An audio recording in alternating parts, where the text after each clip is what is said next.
Informasi terkini kondisi Gunung Merapi dan persiapan warga untuk mengungsi, kita bergabung dengan Kepala BPBD Kabupaten Magelang, ada Pak Edi Susanto dan Pak Suparmono, Camat Cangkringan, Sleman. Selamat siang Pak Edi dan Pak Suparmono. Selamat siang Mbak Lofi. Baik, saya ke Pak Edi terlebih dahulu. Pak Edi, ini bagaimana kondisi terkini Gunung Merapi? Ya, untuk kondisi terkini Merapi, karena konfirmasi dengan BPBD bahwa memang aktivitas masih tinggi, sehingga kami tetap mempertahankan pengungsian yang sudah dilakukan sejak hari kemarin. Sampai dengan saat ini, saya ingin menginformasikan ada penambahan jumlah. Kalau kemarin masih 607, sekarang menjadi 635 jiwa yang kita ungsikan dan berada di 7 titik pengungsian yang berasal dari 3 desa di Kecamatan Dukun, yakni Ngargomulyo, Padan, dan Kerinjing. Itu yang kondisi sekarang untuk Merapi dan kesiapan kita untuk pengungsian. Baik, kalau di lapangan apakah ada kendala tertentu Pak yang menjadi perhatian khusus dari BPBD sana? Untuk kami, karena sistem village, maksud kami bahwa pengelolaan pengungsian itu menggunakan manajemen Sito Village yang sudah dirancang sejak jauh hari, siapa mengungsi kemana dan siapa yang menangani. Sampai dengan saat ini kendala relatif bisa tertangani dan tidak ditemukan kendala-kendala yang berarti. Hanya masalahnya memang kita sekarang berada di musim pandemi, sehingga kehati-hatian kita bahwa target kita adalah masyarakat selamat dari Merapi, tapi juga harus selamat dari pandemi COVID-19. Baik, saya ke Pak Suparmono. Ini Cangkringan ini termasuk wilayah yang sangat dekat dengan Gunung Merapi. Nah, saat ini bagaimana aktivitas warga di sana, Pak? Jadi yang di Cangkringan yang terdampak oleh erupsi Merapi sebatas 5 km itu ada 3 dusun di Kali Tengah Lor, kemudian Kali Adem, dan Pelemsari. Kebetulan di Pelemsari dan Kali Adem ini sudah tidak ada penduduk, karena dari awal memang tidak ada penduduk.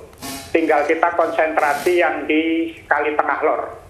Di Dusun Kali Tengah Lor ini terdapat 537 jiwa, di mana dari jumlah itu yang 133 jiwa adalah kelompok rentan, jadi lansia, balita, disabilitas, dan sebagainya.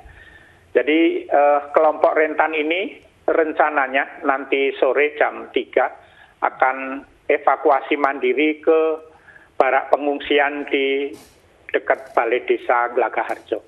Demikian. Baik, Pak Suparmono, jika memang ini kondisinya terus memburuk, skenario apa yang disiapkan khususnya untuk 3 dusun di Cangkringan ini, Pak Suparmono?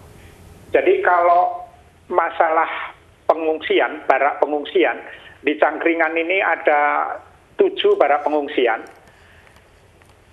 Sekarang sudah dalam posisi siap digunakan. Jadi sudah oleh pengelola, oleh warga, oleh relawan dan sebagainya sudah disiapkan. Tapi untuk tahap awal ini, untuk kelompok rentan, kami akan fungsikan secara mandiri hanya di Glagaharjo. Jadi yang lain-lain nanti, yang tempat pengungsian yang lain nanti menyusul. Dan itu semua sudah siap. Paling kalau kurang-kurang sedikit, ya tinggal mungkin kamar mandi yang harus diperbaiki sedikit-sedikit, dan ini sedang berproses. Baik, saya ke Pak Edi. Ini banyak sekali data tadi yang disebutkan oleh Pak Suparmono mengenai pengungsian. Seberapa siap ini posko pengungsian di sana? Untuk kami, Kabupaten Magelang relatif siap. Dan sudah beberapa kali dilakukan simulasi dulu. Jadi ketika aman, kita sudah melakukan upaya simulasi.